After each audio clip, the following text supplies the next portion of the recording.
Baruch Hashem, nous avons un enseignement dans le traité de Ta'anit qui nous dit que Yaakov Avinu lo met. Yaakov Avinu n'est pas mort.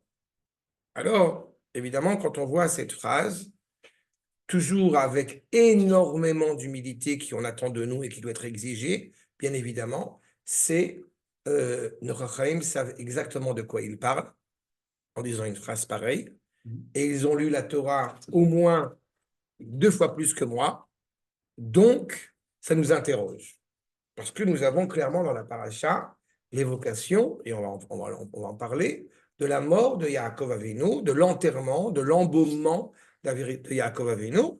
Donc, comment est-ce que nous comprenons cet enseignement de la Gemara? D'accord? C'est le premier sujet, Bezrat Hashem, qu'on va essayer de traiter ensemble, et vous allez voir à quel point cela interpelle nos maîtres. Pourquoi vous avez choisi ça à ce moment-là? Parce que c'est la paracha de Vaïchi. C'est la dernière paracha de Sefer Bereshit, et c'est la paracha où nous assistons à, justement, à l'endeuillement, à l'enterrement, enfin au décès et à l'enterrement de Yaakov Avinu, qui pour le coup, je le rappelle aussi, ne va pas être enterré en Égypte, pas au Hachem, il va être enterré en Eretz Israël à Hebron. On va évidemment un petit peu l'évoquer après, mais d'abord, de prime abord, voyons ce que nous dit Rashi, accord numéro 1. Comment est-ce que nous essayons de comprendre ce postulat? Nous dit Rashi, Mikra ani doresh. Je veux comprendre la Torah.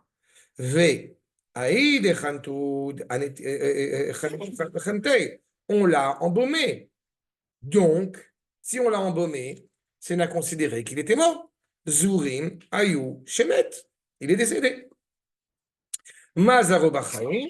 Si sa descendance est en vie, כשהוא מקבץ את ישראל מארץ שוויים, החיים הוא מקבץ שתיהן בשבי. Qu'est-ce qui se passe? Déjà, il y a un petit enseignement intéressant de ce que nous soulève Rashi ici, à savoir, quand nous sommes, eh bien, emprisonnés, si je puis dire, en dehors d'Eretz Israël, eh bien, c'est comme si on était, je vous le dis, glisse dès maintenant, c'est comme si on était mort.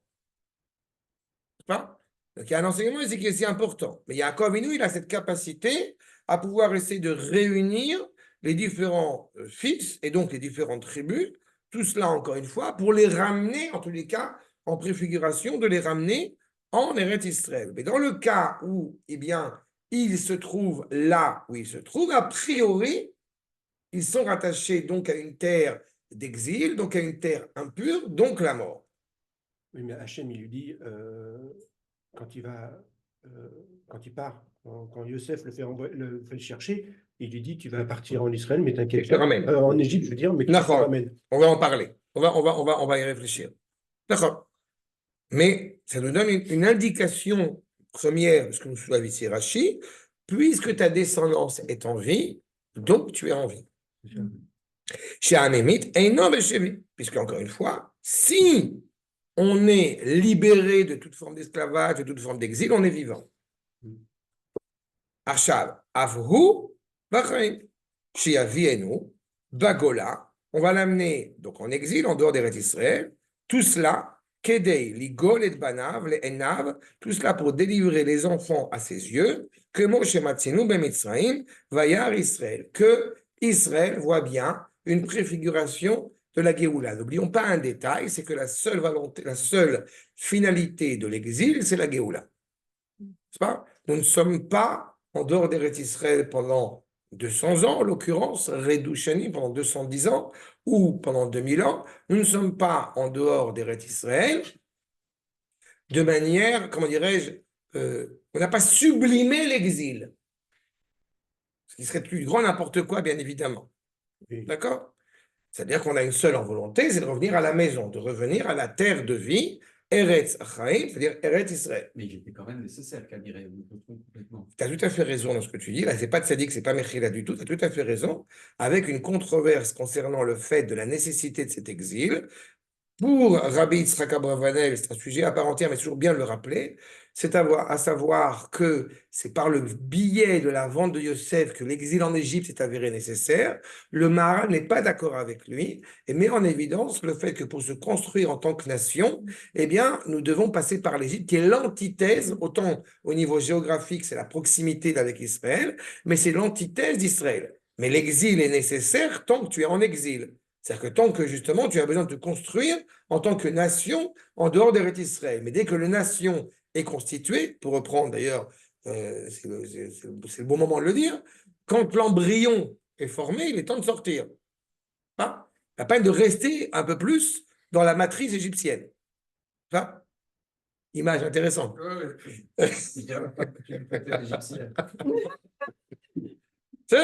le peuple doit sortir, bien évidemment, à ce moment-là. Dans tous les cas, on nous fait un rapprochement entre la vie et la mort, dans ce rapport déjà, sous-entendu aux engendrements qui vont sortir de Yaakov, et surtout l'annonce du retour en Eretz Israël. Bedarshinan Israël, Saba, Shemet, Aval, Chayaya.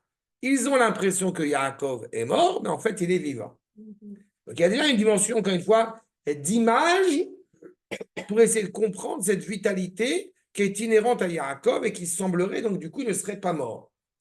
Mais pourtant, et on ne peut pas l'ignorer, dans les versets que vous avez, maintenant numéro 2 pour commencer, il est clairement indiqué, Vayachal Yaakov, et Tzavet et Bana, donc Yaakov ordonne à ses enfants de se rassembler autour de lui, il y a Sof Haglav et l'Amita, ils sont tous assemblés autour de lui, au moment où ils vont clairement dire en plus ça, la lecture du schéma, n'est-ce pas? Il y a M. Giorgio qui fait... Ça, c'est le départ, c'est un tableau. Ouais, c'est ça. Voilà, qui joue. Quoi? C'est la maman. Qui joue en silence. Qui joue en silence. Ouais. Ah, les petites références, tu l'entends. C'est une belle chanson. C'est une très belle chanson. Et le fait est, c'est qu'ils sont tous autour de lui, bien évidemment, et ils font la lecture du schéma. Vaïkva, Yasef et Lama. Vaïkva, Igva, c'est qu'il décède. Donc il est décédé. D'autre part, on voit Makor numéro 3, Vaïkarvou Yemek Israël Lamout. Intéressant que nous parlons de Yaakov, qui lui, pour le coup, décède, et les jours d'Israël s'approchent de mourir. Et sans s'en rendre compte, on a déjà 2 termes pour parler de la mort. Les Gvora et la Mout. Et vous savez qu'il n'y a pas de mot, selon les premiers maîtres de la tradition, il n'y a pas de mot synonyme en hébreu. Ça veut dire que si effectivement il y a utilisation de ce terme et d'un autre, il y a un sens bien précis qu'on va devoir essayer de comprendre. Ça n'existe pas. Comment? Ça n'existe pas en hébreu, il n'y a pas de... Milim nirdafot. Non, ça n'existe pas. Traditionnellement, il y a un sens bien précis à chaque mot. D'accord? Et c'est intéressant aussi que par rapport à la vie qui est déjà plurielle, ça sera un sujet à chaque fois qui me fascine sur la grammaire hébraïque, sur ces termes-là. C'est un sacré lapsus. Qui me façonne, oui, j'aime beaucoup. Et c'est un bon lapsus. Cette idée que le rapport à la mort aussi, et on va le voir dans quelques secondes, le rapport à la mort aussi est très différent. Le mot qu'on va utiliser, un mot pour un autre, et justement, eh bien, il a une orientation bien précise. On va y revenir. En tous les cas, donc on voit bien cette notion de la mort et surtout la demande express de Yaakov Avinu, vous voyez, ligne 16, Ve'emet el na tikbareni b'Mitzrayim, ne m'enterre pas en Égypte. Si on doit enterrer quelqu'un, c'est qu'il décède. Donc il y a une prise de conscience clairement, encore une fois, de la mort. Makor numéro 4, Vayomer Israël el Yosef, Ine anochi met. Voilà, je meurs. Ve'aya Elohim imachem, be'shivetchem, el haaretz avotechem. Intéressant que la suite du verset. C'est Yosef qui dit. C'est Yosef, quelqu'un. C'est pas Israël. Quelqu'un. Vayomer Israël el Yosef, Ine anochi met, ve'aya Elohim imachem, be'shivetchem, el haaretz avotechem. Non, c'est Yaakov qui dit. Parce que il continue. Je meurs, Dieu va vous ramener sur la terre de vos pères. Moi y compris. Moi, Yaakov y compris. Alors, détail intéressant sur lequel on va quand même s'intéresser aussi. Donc, Yaakov, on voit qu'il y a clairement une sémantique qui met en évidence qu'il décède. Et les Chachamim, bien évidemment, le savent aussi. Donc, on a donné un premier sens qui est tout à fait reconnaissable, cette idée que Yaakov ne meurt pas parce qu'il y a une descendance qui est assumée. Donc, il y a une sorte de prolongement, de continuité. Mais malgré tout, une colle à cavote pour l'image, si je puis dire, on a quand même cette redondance, cette allitération, cette répétition de ce terme de mort. Donc, il faut essayer de comprendre effectivement quelles sont les nuances entre ces différentes morts, si je peux dire, qui sont évoquées. On aurait pu penser que ça serait plutôt Israël, Lomet, et non pas Yaakov, parce que Israël, il continue à vivre. C'est une manière, parce que tu as aussi l'autre côté de dire que justement Israël, en dehors des côtés d'Israël, il ne peut pas continuer à vivre. Ce qui va continuer à vivre, c'est la flamme intérieure de Yaakov, qui, elle, ne peut pas mourir. On ne perd pas le nom de Yaakov, l'épine dorsale. Mais pourquoi spécifiquement lié à la cause? C'est une très bonne remarque. C'est une très bonne remarque. Et si tu me permets, je vais dans ton sens en disant pourquoi Yaakov et pourquoi pas Abraham et pourquoi pas Yitzhak. Eux, on n'a pas dit que Abraham l'omet ou que Yitzhak l'omet. C'est pas? Ou dit-il. Dit-il. Là, c'est tzaddik. C'est là. Mais Yaakov, il a quelque chose de particulier aussi dans sa dimension. On va commencer, là, c'est l'introduction. Vous voyez ce que nous dit Rabbeinu Bechaye, accord numéro 5. Da, qu'il a shon mita bivnei Adam, nichleket le shisha chalakim. Il faut bien comprendre que quand nous parlons de quelqu'un qui décède, aussi étrange cela puisse paraître, eh bien, il y a une dimension morale essentielle à l'égard de celui qui décède. Il y a énormément même surtout cette année, mais pas que, qui m'interpelle à chaque fois, qui m'émeut à chaque fois, et notamment une anecdote de Sean. Il y a une dizaine d'années déjà de cela, ou un peu plus, c'est un jeune juif américain qui était venu en Israël, qui était fan, j'ai souvent coutume de rappeler cette anecdote, qui était fan de Poel Haïfa. Les vers, c'est Poel, je sens que vous avez Poel Haïfa. Peu importe. Et le fait est, Maccabi Haïfa, je ne sais plus, Poel ou pas. Et ils avaient demandé, ce jeune juif était un Khayal Boded, il était tout seul en Israël, il est mort au combat. Et comme il était fan de football et que l'équipe de football auquel il était donc attaché a demandé si certains peuvent faire un effort pour qu'il y ait un minyan pour l'enterrement. On peut considérer qu'il y a un minyan, puisqu'à partir de 14 000, je pense qu'on peut considérer que c'est un minyan. Des gens qui sont venus de toute la terre d'Israël, de Sderot, Metula, ce que vous voulez, enterrés à Haïfa, ici, pour accompagner ce jeune juif. Et il est là. Mais cette réalité-là, elle est essentielle et fondamentale. À chaque fois qu'il y a une boutade, plus ou moins boutade, que nous tirons de nos enseignements de maître, ce qu'on appelle Acharemot Kedoshim et mort. Vous avez parachiotes dans le Sefer Vaïkra. On a comme ça 3 parachiotes, Acharemot, Kedoshim et mort. On est tous des génies, on est tous extraordinaires, on est tous exceptionnels. Mais en fait, on voit à quel point on est exceptionnel à l'enterrement de la personne.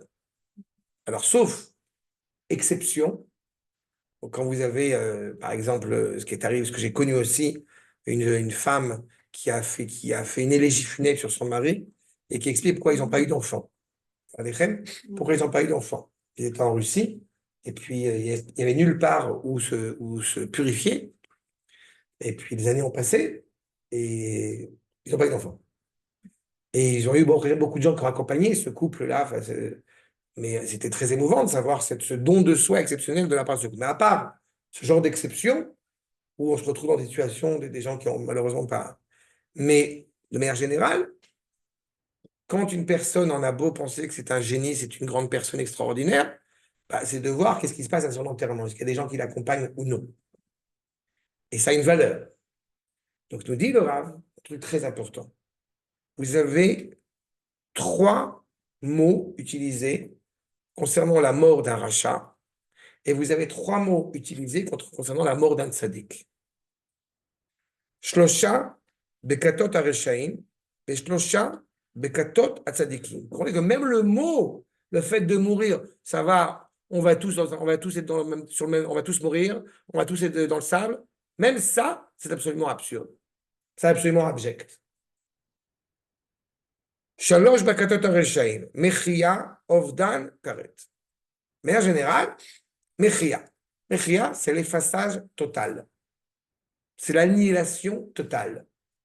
On a un seul juif où il est clairement dit que son nom soit totalement effacé, c'est Jésus. Il marche chez Mauvézicho. n'est-ce pas, les apostrophes, l'abréviation de Yud Shin Vav, Yeshu, que tout le monde appelle Jésus, qui en vérité son nom originel, c'est semble-t-il Jésus-A, Yeshua. Et le Chachamim ont enlevé le Aïn, pour justement laisser entendre qu'il craignent. Et donc Jésus, c'est les Réchété votes de quoi? De Yeshu. Et Yeshua, vous avez. Imach, Shemo, Vezecho. Donc chaque fois qu'il l'appelle Jésus, Ils ne se rendent pas compte qu'ils sont en train de le c'est maudire. qu'il crève la sale bête qui a disparu pour toujours. Exactement. Ah bah dis donc. Sympathique, d'abord. Ah, ils sont intelligents surtout. Voilà. Mais ça, c'est le premier sens, c'est Mechia. À part lui, bien Non, mais évidemment. c'est pas sérieux ça. C'est pas ce que je dis. C'est vraiment non, Jésus, c'est parce qu'ils l'ont pris de Yeshua. Oui, mais ils n'ont pas dit Jésus. Hein. Aujourd'hui, tu entends maintenant une nouvelle moderne, une nouvelle mode, essayer de retrouver le nom originel, de l'appeler Jésus-A, justement, pour Palestinien, celui-là. oui, Avec le enfin, celui qui est, oui. C'est là, mais tu as la même expression concernant Amalek. Mechiat Amalek. C'est là. Donc ça en fait deux déjà. Oui, mais celui-là n'est pas juif. Non. C'est là. Tigé, il n'y a pas eu ça. Non. Non, il est totalement paumé. C'est pas rare. Lustigé, il a totalement perdu ce monde-ci et tout ça parce qu'il n'était pas seulement converti à la chrétienté, il était à la tête d'une secte idolâtre. C'est pour ça que donc là, évidemment, à ce niveau-là, il a perdu l'appellation de frère, mais il ne peut pas perdre l'appellation de fils. D'accord? Jésus a perdu l'appellation de fils. Totalement. Enfin, c'est un bâtard de toute façon, comme je sais pas. Aval. Bah oui, son père n'est pas Joseph. Donc si son père n'est pas Joseph, c'est un bâtard. Et pratiquement parlant. C'est vrai. Mais en tous les cas, Ben non. Ben non. mais non, son père c'est Dieu, je te rappelle. Ben oui, enfin, tu ne te rappelles pas l'histoire. Non, d'accord. Le menuisier est revenu, je te rappelle, du train. Quand j'expliquais ça à mes enfants, quand ils étaient tout petits, j'expliquais à mes enfants, voilà, c'est quoi ça, la chrétienté, etc. Quoi, il n'a pas de papa? Ils sont crétins. Voilà, truc clair. Je rappelle que si l'Avdil, comme on dit, Alfé Avdalot, je ne vais même pas insister là-dessus, mais l'Avdil, comme on dit, Alfé Avdalot, Sarah est allée avec Abraham, pas le fils Yitzhak. Il est né de l'union, de l'intimité d'Abraham et de Sarah Emeno. Il n'y a pas de doute sur le sujet. Ce n'est pas, le menuisier qui est rentré à la maison et sa femme qui lui annonce, tu sais quoi, je suis enceinte. Mais rassure-toi, ça vient de Dieu. Et la réponse du menuisier, oh ben, je suis content. Non, ma femme ne m'a pas trompé avec le On voisin. peut voir autrement. On peut dire aussi que c'est le fils du menuisier, mais qu'elle a voulu dire, toi, tu Ouais. es l'accessoire, comme on dit nous, qu'il faut être trois pour le faire. Oui, mais ce n'est pas ce que pense la chrétienté. Ah bon? Non. La chrétienté, c'est le nom du Père, du Fils, du Elle Saint-Esprit. s'appelle la Vierge. Il est, bah oui, c'est l'Immaculée Conception. Oui, mais D'accord. pas moyennement. Monsieur, attends, tu plaisantes? Arrêtez de. Sinon, C'est fascinant de voir les Juifs qui ont du mal à comprendre la bêtise de ces énergumènes. Mais c'est une réalité. Vous avez qu'à lire le plus. Ça fait partie des légendes fondatrices. Et alors? Alors, je veux dire, même chez nous, je suis désolé, quand on regarde, il a vécu jusqu'à 9 Ah non, ça c'est faux. Il y a des choses chez Non, nous, non, et non. tu nous le dis toi-même que les grands, il ne faut pas le regarder dans l'ordre de la nature. Ça On dépend. connaît nous. Ça dépend ce qu'on parle dans la Torah ou en dehors de la Torah. Voilà, ça va, 90 ans. Ben, elle avait vraiment 90 ans, et alors? Ah, merde. Mais faut pas. Non, mélange pas tout. Il y a ce que dit la Torah. La Torah, elle inscrit sur le fait qu'il y a eu, selon l'ordre de la nature, elle ne devait pas avoir d'enfant, mais même plus que ça. Le Midrash dit qu'elle n'avait pas de trompe. C'est pas qu'elle était stérile, c'est qu'elle n'avait pas de trompe. Mais elle n'avait pas de matrice. C'est une réalité qui fait qu'elle a 90 ans et que c'est pour ça qu'elle a rigolé, etc. Tu as toute une implication dans l'ordre de la nature. D'accord? Donc, c'est de l'ordre du miracle. Mais c'est pas. croire. Et eux, ils ont le droit de Non, croire à leur mais miracle. j'ai pas de problème. Ils ont raison. Pardon, je dis. Ah non, c'est important ce que tu dis. Je ne pensais pas m'attarder là-dessus, mais si tu dis une bêtise pareille, absolument je réponds. Oui. D'abord, nous ne croyons pas le fondement même de la Emouna. Non, c'est pas contre toi, mais c'est un truc très important que ça. Le fondement même de la Emouna, de la vérité hébraïque, de la confiance envers Akadosh Baruch Hu d'un point de vue hébraïque, ne se base pas sur le miracle. D'accord? Oui, c'est qui a dit ça miracle, non? Ne se base pas sur le miracle. Ça ne dépend pas du miracle. Le miracle est un moyen, quand il est nécessaire d'arriver à un processus, que nous passions la mer ou que nous passions pas la mer, on s'en fout. Le fait que nous avions traversé la mer, ça nous a permis de comprendre que c'est Akadosh Baruch Hu qui nous a réellement sortis d'Égypte, mais la mer en tant que telle, nous, je rappelle à chaque fois, nous ne sommes pas sortis d'Égypte parce que Moshe a fait les 10 plaies, surtout qu'on ne les a pas vus, nous sommes sortis d'Égypte parce que nous devions sortir d'Égypte, parce que Moshe a annoncé la couleur en disant « je vous ramène en Eretz Israël ». C'est ça l'objectif. Il avait été énoncé auprès de Abraham et de Sarah qu'il mettrait au monde une grande descendance. Arrivé à 90 ans, arrivé à 100 ans, il n'y a pas de descendance. Donc, Akadosh Baruch Hu dit, mais non, selon l'ordre de la nature, tu ne peux pas avoir d'enfant. Selon les règles qui sont établies dans le monde, Israël doit mourir. Sauf que nous ne sommes pas régis par un entendement de la nature, nous sommes régis par quelque chose qui dépasse l'ordre de la nature. Jusque-là, je comprends. Ce que je te dis juste, c'est qu'il peut y avoir Il ne peut pas y avoir. Non, il ne peut pas y avoir. À des chrétiens qui leur expliquent la même chose sur l'ordre de Non. la nature, et c'est pour ça que Non, parce que je te rappelle. qui croient, Non, mais je te rappelle que la tradition chrétienne prend son origine dans la tradition juive et elle ne peut pas aller à l'encontre de la tradition juive. Et donc, le postulat essentiel dans la tradition juive, qui n'est pas le cas dans la chrétienté, c'est que, et c'est le problème essentiel de la chrétienté, c'est le problème du mélange entre le créateur et la créature. Cela est impensable. Cela est intolérable. N'est-ce pas? Jamais, au grand jamais, quand nous parlons d'Akadosh Baruch Hu, il peut y avoir un mélange justement entre le créateur et la créature. Victor Hugo le dit. Je suis très heureux pour Victor Hugo. Parce que si la créature avait été parfaite, au créateur, elle se serait mêlée et n'aurait pas été. C'est dans les.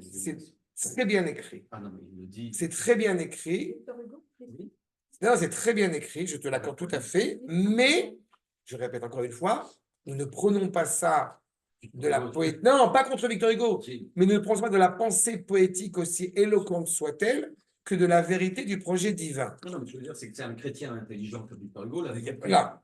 Il y en a qui l'ont compris. Ça veut dire. Mais je ne sais pas qu'il était catholique. Je pense qu'il était plus protestant que catholique. Par rapport à ça. Parce que c'est une nuance. Non, parce qu'il y a une nuance. Il y a une nuance. Il y a une nuance qui a été très problématique. J'ai eu l'occasion d'en traiter dans différents cours, différentes interventions. Mais il reste très problématique dans le sens que tu as raison, parce qu'il n'y a pas, malgré tout, il n'y a pas la remise en cause de la personnalité ou non de Jésus. Mais le fait est, c'est qu'il n'y a pas de statut dans leur édifice, etc. Il n'y a pas cette notion d'idolâtrie qu'on va trouver dans le catholicisme traditionnel.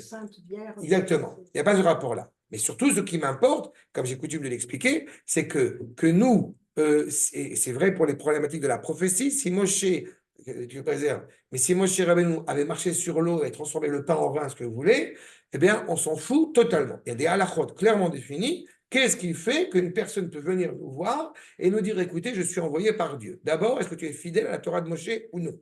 À partir du moment où Jésus opère malheureusement, eh bien, un tiche-touche entre lui et le Créateur et un mélange entre Am Israël et entre Am Israël et les nations, ça, c'est la preuve que c'est la catastrophe. Mais ça, c'est pas lui qui l'a fait.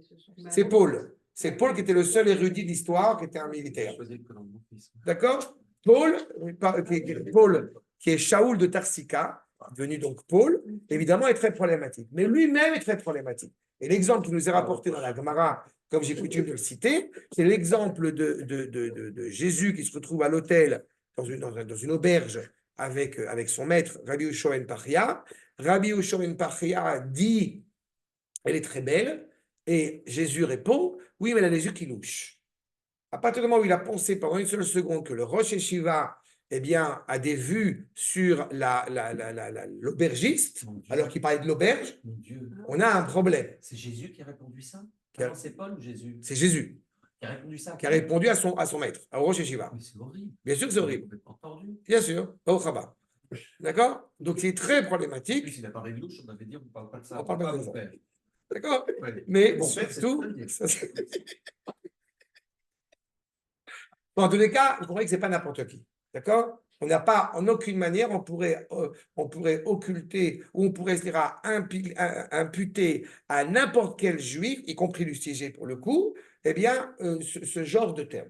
Combien de fois il m'est arrivé de remettre en place, quand il y a un juif qui dit un propos qui ne me plaît pas, en aucune manière, je pourrais me permettre de lui dire qu'il n'est pas juif. Non, mais ce que tu viens de dire en 2 secondes sur le miracle, et comment les chrétiens gèrent le miracle, et le mélange qu'ils opèrent, j'ai compris tout. Ben, c'est fondamental. Mais c'est sophistiqué, hein, tu as expliqué ça en 30 secondes. J'ai compris, je n'avais pas compris. C'est pas de moi, hein, c'est Rabbi Oudalili. Jamais de toi. Hein. C'est Rabbi Oudalili en Kuzari. Jamais de toi. Ça va? Ciao. tous les cas, c'est fondamental, il va comprendre cela. Mais c'est le premier sens de Mechia. D'accord? Le deuxième mot qu'il utilise, c'est Avdan. Dans Avdan, on a cette notion de perte. Et le troisième, Karet, c'est retranché. Vous voyez comment est-ce qu'on explique Là, le on parle rab? pour les rachats, là. Pardon? Là, Là, on parle que du rachat. Mechia, Hamura Mikulan, c'est l'effaçage total. Vei midat, mitat areshaim, la mort des pourris, chez Elem, l'otora, velo chokhma, ve'inam yodim umakirim ma'asav shel HaKadosh Baruch Hu ve'nifleotav, ve'em metim kemitat ha'behemot ve'achayot, ve'nishmatan ovedet be'avdan gufam. Ils sont totalement perdus. À partir du moment où une personne n'a pas pensé à autre chose tout au long de sa vie que de faire du mal autour de lui, sans faire preuve ni de reconnaissance, sans faire preuve de bienveillance à l'égard de son prochain, C'est qu'une nefesh qui parle. ça veut dire qu'il est connu comme si c'était, comme un animal. Il a mené sa vie de la manière la plus immorale possible, sans se préoccuper du tout de son prochain. D'accord? Mais tu as des cas très divers. Tu as des réalités. Moi, j'en ai rencontré, à titre d'exemple, j'ai rencontré une réalité une fois dans ma vie qui m'a profondément troublé. C'est un type qui était divorcé, qui avait une 60aine d'années, qui avait fait le tour du monde dans sa vie, tout seul, et qu'il se rendait compte qu'il avait loupé sa vie, mais il voulait encourager son fils qu'il n'avait pas encore rencontré à suivre le même chemin. C'est-à-dire le fils qu'il n'a pas rencontré. Le fils qui habite en Israël et le père en question qui a fait le tour du monde, il a profité. Mais il était conscient que c'était une erreur? Il était un peu coincé parce qu'il se rendait compte que sa vie était foutue. D'un autre côté, c'est ce qu'il avait offert à son fils. Enfin, c'est gentil, ça. C'est un juif dont tu parles. Oui, mais c'est une catastrophe. On paraît à beaucoup d'avarianisme et de machin. C'est une catastrophe. On a un devoir. Quand tu te préoccupes que de toi, eh bien, dans ta vie, il n'y a pas tant de gens que ça qui ne se préoccupent que d'eux-mêmes, que Dieu préserve. Non, je veux espérer qu'il y a quand même le minimum, ne serait-ce que de se préoccuper de sa famille, ne serait-ce que de se préoccuper.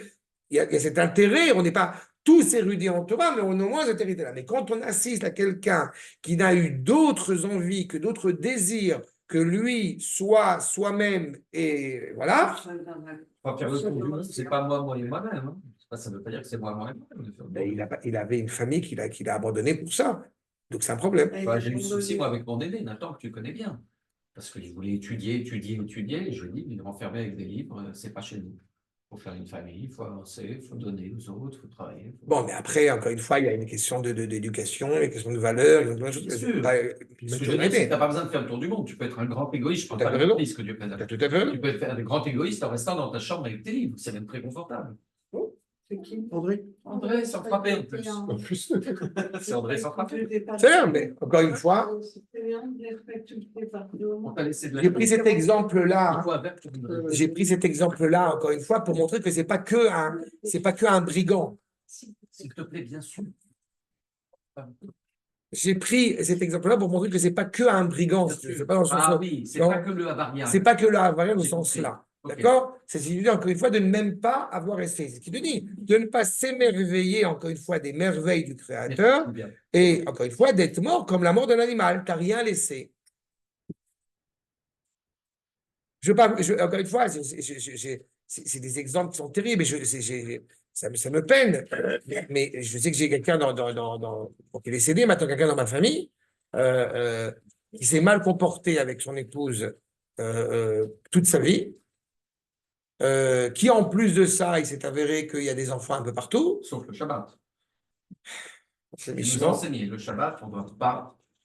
Pas que le Shabbat. Il nous a enseigné le Shabbat. Et l'argent qu'il a pu gagner, c'était uniquement réservé au casino et à dépenser C'est et ça. ça.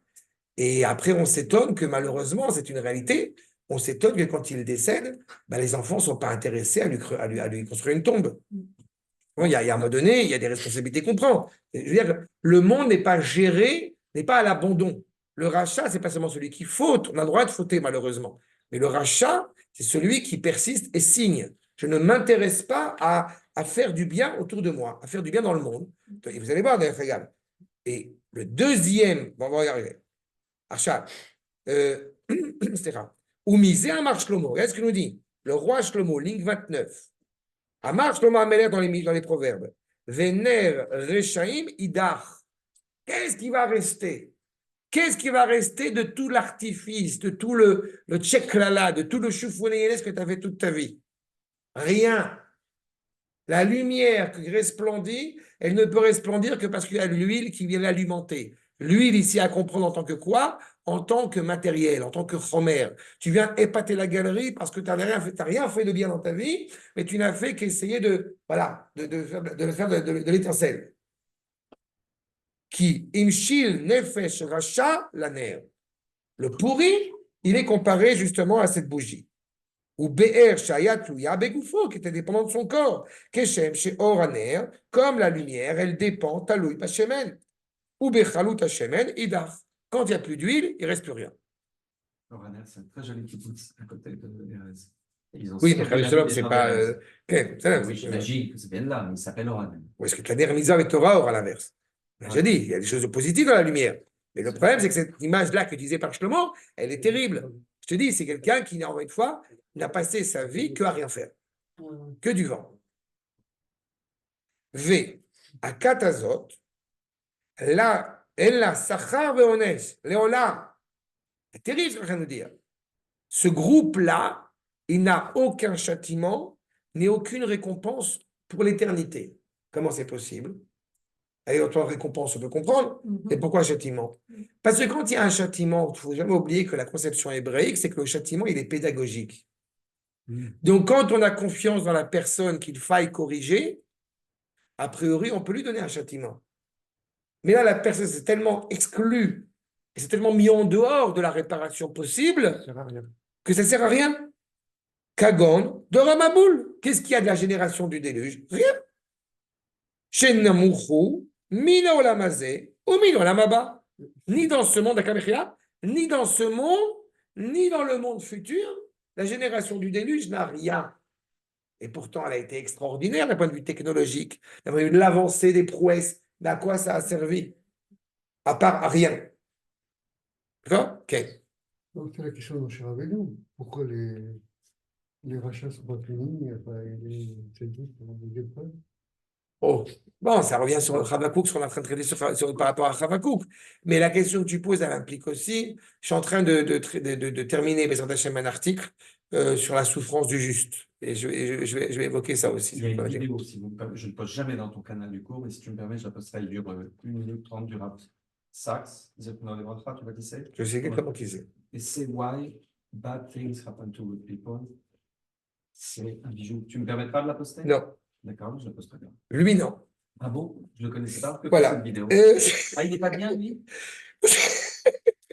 On en parlera. Je ne connais On en pas. parlera avec plaisir. C'est la grande. Tout le monde l'adore aujourd'hui. Dans le monde, tout le monde l'adore aujourd'hui. Mais non, mais celle-là, elle peut être bien sur le coup. Mais il y a des choses sur lesquelles. C'est sur le rap qui a créé la Niado. Oui. Non. Ah oui, non, ça Il oui. parle dans son. Alors ça oui. Ça oui. Non, mais Le rap qui a créé. La mort de Tzanz. Voilà, il parle de. La mort de Pour Tzanz. répondre à cette question, il faut. La mort de Tzanz est extraordinaire. Ça, j'ai pas de problème avec ça. Non, je ne connais pas cette vidéo spécifiquement. Elle parle de Mais ça. Pourquoi est-ce que des choses mauvaises arrivent aujourd'hui? Top, c'est Non, je ne pose pas. Top. En tous les cas, le fait est, c'est que le fait est, c'est qu'on efface totalement. C'est ça la notion de mechia. On t'efface totalement parce qu'il n'y a rien de positif, malheureusement, qu'à Dieu ne plaise, qui peut sortir de ça. Il faut comprendre qu'on est arrivé à un niveau d'immoralité absolument terrible si on arrive à ce stade-là. Parce que, au Hashem, on n'arrive plus. Et entre parenthèses, pour la remarque que tu dis tout à l'heure, le nombre de centaines d'années que vivaient les gens avant le déluge, ce n'était pas hasard si c'était réduit après le déluge. Comme tu as moins d'années sur Terre, tu as moins de chances de faire autant de bêtises. Wow. D'accord? Donc, quelque chose même volontairement pour la créature qui va l'aider à moins. D'accord? Shechet, Darshur Abotenouzal, Vaimar et Kolayakum Bolamazé. Encore une fois, tout est effacé totalement dans ce monde-ci. Veimchul Olamaba est totalement effacé aussi dans le monde futur. Première dimension. Deuxième dimension, Avdan. T'es perdu. Avdan, imitat Areshaim. Kagon, Posh'e Israël. Dans le premier cas, on parle essentiellement du monde entier. Pas d'Avka de Ham Israël, parce qu'il y a quelque chose comme malgré tout dans le peuple juif qui peut être réparé. Quand on parle de Ovdan, je dis clairement les Posh'e Israël. C'est ceux qui sont malheureusement morts sans avoir eu pendant une seconde l'envie de faire Teshuvah. Traduction libre de moi-même. Okay, malheureusement, ça existe. Mais on pourrait se dire qu'ils sont totalement perdus. Oui, ils sont perdus dans ce monde-ci, mais ils ne sont pas perdus dans le monde futur. Seulement, je vais utiliser cette expression que j'affectionne particulièrement, la douche va être sévère. On prend une douche qui va bien nettoyer tout ce qu'il faut, mais ça va être au karcher. Pas le monde futur, c'est le monde à venir. C'est-à-dire, Mais que faire des gens qui ne savaient pas qu'il fallait faire tchouva?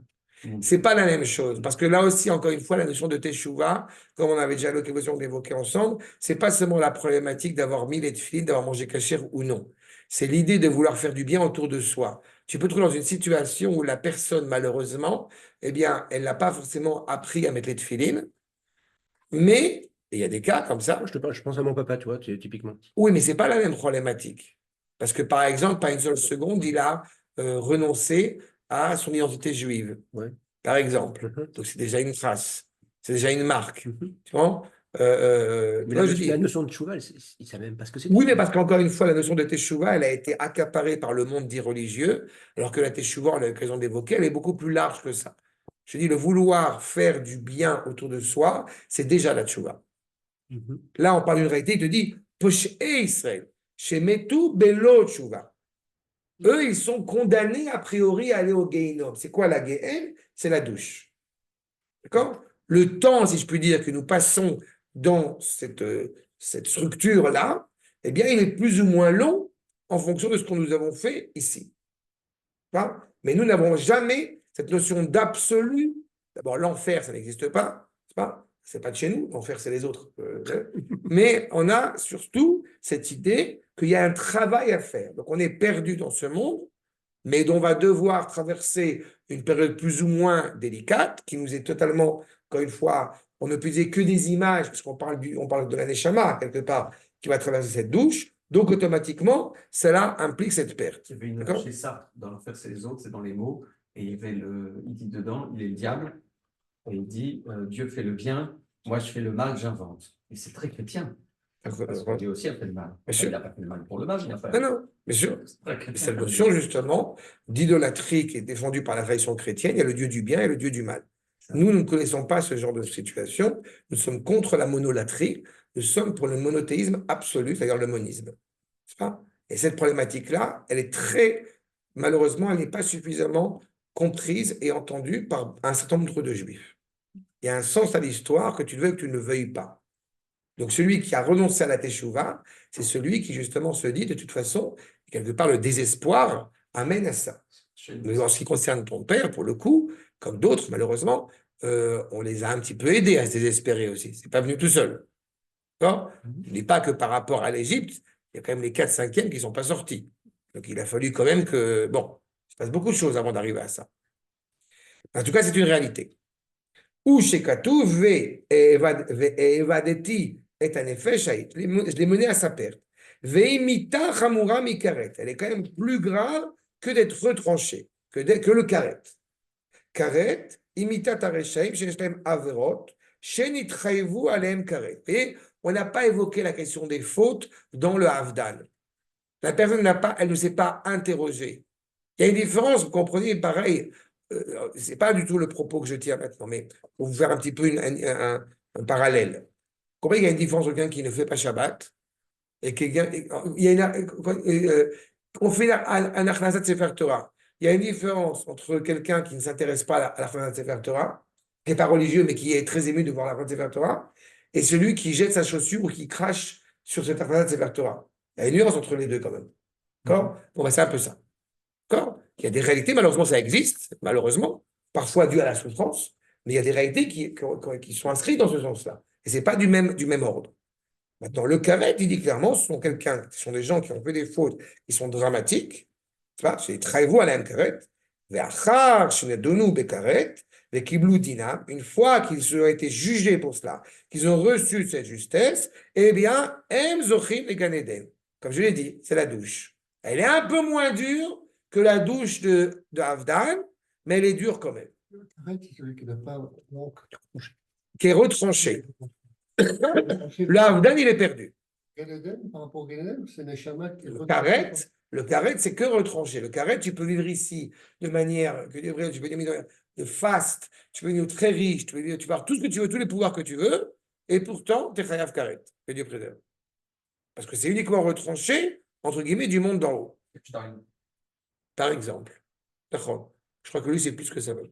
C'est plus que Carré. C'est plus que Pour moi, Carré. Carré, c'était une boulangerie à Paris, place du Trône. Oui, non, mais lui, c'est. 40, Non, non. Là, j'ai appris quelque chose. Puis t'as l'autre aussi, l'américain, là. Oui, toujours des Stein. Hein, ça. C'est- Non, l'autre. Non, non, rassure-toi. Il y a Epstein, il y a Goldstein. Non, mais Non, producteur. Hollywood, là. Hollywood. C'est pas Epstein, c'est l'autre. C'est Non, Epstein, c'est le financier. c'est pas Webstein. Webstein? Webstein, non? Webstein et Epstein. Et t'as Madoff aussi. Il y a Madoff. C'est marrant, il y a peu de séparades. Ouais, ouais. Nous, on allait à Bout-de-Boule. Mais je t'ai dit, c'est quoi? Ils rançonnent des falafels. Je te rappelle, on a les œufs. Non, t'es gentil. C'est à l'ancienne, c'est les tontons bagueurs. T'es gentil. C'est plein de charme. T'es C'est gentil. l'Orient. Nous, c'est les Eumours. Nous, c'est les Eumours. Et les Eumours, Nous, on c'est a pareil. les Eumours qui sont pas mal. On a les Bétounes, dans le Grand Pardon, qui sont pas mal. Oh. Non. Ben, nous, c'est plein de. C'est folklorique. Ah ouais, mais bon, Charmant. ouais. C'est les dolmas. C'est bon, ouais, voilà. Non, c'est bien C'est c'est bien cette légèreté, cette miséricorde. Il n'y a pas beaucoup de gens. Les Bout-de-Boule à Netanya, quand il y en a un qui est mort, on est vraiment désolé de la mort de Bout-de-Boule. Tu sens que les gens, ils ont quand même. Par contre, ils se pointent à la synagogue. Ouais, bon, c'est c'est- training avec une kippa. Ça, la kippa, elle est importante. La kippa, oui, c'est ça, Ouais, c'est ça. Le juge, il est touché. Enfin, bon, rassure-toi, il y a malheureusement. Je sais de qui tu vas parler. Voilà. Et lui, a priori, il est séfarade. C'est pas. A priori, et lui, il est bien. Il a une belle barbe, un beau chapeau, une belle kippa. Ah, D'accord? Et il a trompé les impôts. Et lui, il n'est pas ashkénaze, pour Non. le coup. Donc vraiment, grâce à Dieu, on en a partout. On vous le laisse. Au moins, il est libre. Voilà. On vous le laisse. Voilà. Non. Bref, en tous les cas, vous avez ces dimensions-là. Maintenant, évidemment, dans ce cas précis, vous avez clairement l'évocation de ces Réchaïm. Et comme on a dit, 3 évocations de mort chez les Réchaïm et 3 évocations de mort chez les Tzadikim. Et c'est là que ça devient important par rapport à Yaakov Avinu. Regardez la ligne 45. Donc, vous avez tout d'abord, c'est-à-dire, non, je dois aller un peu plus haut. Chez Shlosha Bekatot, ligne 41. Shlosha Bekatot, Atzadikim, Ve'achat Gevia, Ve'asefa, Ve'bia. Première révocation, qui a un peu le même sens pour le coup, c'est Gevia, Asefa, rassemblé, Bia, on amène, on enseveli. Shloshtam Achat, chez Kulan Amurim Be'Avraham, Ve'igva, Ve'yasef. Le terme a été utilisé déjà concernant Abraham qui va décéder. Tu vas venir vers tes pères sereinement. Cela est clairement dit concernant les tzadikim. Donc on a l'évocation de la mort d'Abraham. Mais on a vu tout à l'heure qu'on l'a aussi par rapport à Yaakov Avinu. Ayordim le Ganeden miyad belo shumonesh. Ils arrivent, pas comme des princes, hop, on ne passe pas par la case départ. D'accord? C'est directement, tu reçois les 200 €. Voilà. Enfin, pour l'image du Monopoly. Hein? ça c'est bien. Ça, c'est Gevia, Asefa, Bia, tout ça dans le même contexte de dire que c'est un sadique Gamour. On arrive directement, sans punition, dans le Gan Eden, sans châtiment. Et étrangement, il est aussi dit, je me permets de vous le rappeler, Ishmael aussi, il rentre directement au Gan Eden sans problème. Les tzadiks. Il a fait. Il a fait Chouva. C'est écrit. Vaïgva, Vaïamod, Vaïasef, Elema. Et comment, et du coup, ce qu'a dit Stan, c'est très important. S'il est tzaddik, alors qu'a priori il n'est pas tzaddik, c'est qu'il a fait tchouva. Vemisé, Amroura Botenuzal, Shasa Ishmael Teshuva. De la même manière qu'il y a une idée importante dans le futur, Bezrat Hashem, on te dit clairement que Ishmael va faire Teshuva. Peu tard. Oui, mais il a fait Teshuva quand même. Il a fait Teshuvah, Non, lui, il a fait Teshuva. Bien Mais l'enterrement. son peuple. Ishmael, il a fait Teshuva. Ishmael, il a fait Teshuva, il reconnaît que le droit d'aînesse, que le fils aîné, c'est Yitzhak. À ce moment-là, c'est l'expression de la Teshuva. Beaucoup de bon toute sa tête, on fait pas ce chouva. Parfois, il y a besoin. Mais son peuple n'a pas fait de chouva. Je veux dire, les Ismaël, ils sont encore en train de lui taper dessus. Donc, quelque part, il n'y a pas de chouva d'Ismaël. T'as vu ça, le coup de boule? Il n'y a pas de chouva d'Ismaël. Alors, je vais te dire. Pardon. Non, c'est très important ce que tu as dit. Non, il n'y a pas de méfila. Tu as tout à fait raison, tu as tout à fait raison, mais malheureusement, ce n'est pas suffisamment exact. C'est-à-dire qu'en réalité, malheureusement, je ne viens pas donner une justification et une légitimité à la cruauté de ces pourris de Yéménites, d'Arabes, ce que tu veux. Je dis simplement qu'il y a une question plus profonde à se poser. Si les Arabes ne nous embêtaient pas, non, mais c'est ça la question. Si les Arabes ne nous embêtaient pas, quel serait notre rapport à l'égard de la terre d'Israël? Et je te rappelle malheureusement que tu as en tout cas l'année dernière, tu as deux conceptions qui existaient en parallèle. La première, c'est on fait la paix, quel qu'en soit le prix. La deuxième, on est prêt à négocier la terre d'Israël à condition qu'on ait la sécurité. À ce moment-là, tu as envie de dire merci les Arabes. La vraie question qui doit être posée, c'est pas si eux, ils peuvent être reconnus comme étant l'être frère, c'est si nous, on se reconnaît comme étant le fils aîné. Et je te répète, je n'ai aucune miséricorde à l'égard de ces pourris. La question, elle n'est pas à ce niveau-là. Je serais très heureux qu'ils nous permettent de nous reconstituer, de nous reconstruire après 2000 ans d'exil, ce n'est pas évident, mais ils nous poussent à nous interroger là-dessus. Mais ça, c'est propre. Je comprends de tous les antisémites. Moi, j'ai vécu la même chose en France. Ça serait bien si on n'en avait pas besoin. C'est ça. Je les remercie. D'accord? Enfin, les remercie, je ne leur donne pas de mérite.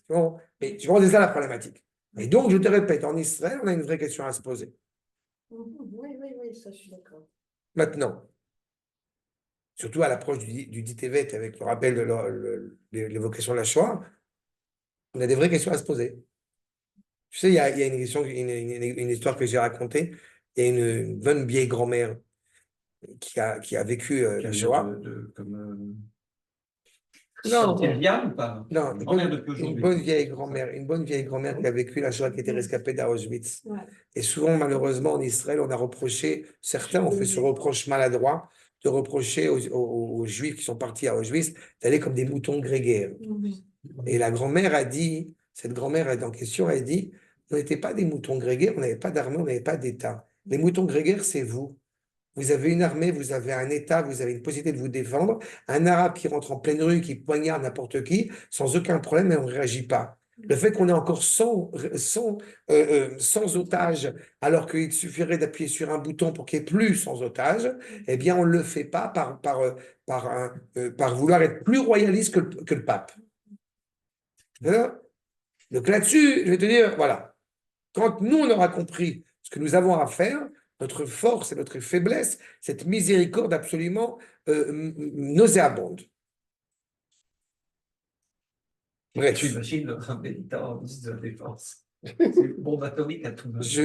La Terre, il reste un grand Israël et tout le reste. Tu peux te fumer.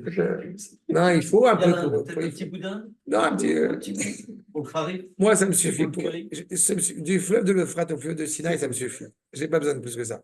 Ça, un petit bout de pain et une olive, je suis content. T'avais dit qu'on gardait Courchevel. Ah oui. Oui, après. Ça, c'est après. Après. Commence par Calgary, après. Non, mais très honnêtement, c'est ça qu'il faut comprendre. En tous les cas, on nous dit clairement que ce qu'on appelle donc Asefa, Bia, Gvia, tout cela, c'est quelqu'un qui arrive directement, sans aucune difficulté, au Gan Eden. Le deuxième, l'Ekicha. La Shonze, Neymar ala tzadikim, anichnasim le Gan Eden, Chaim.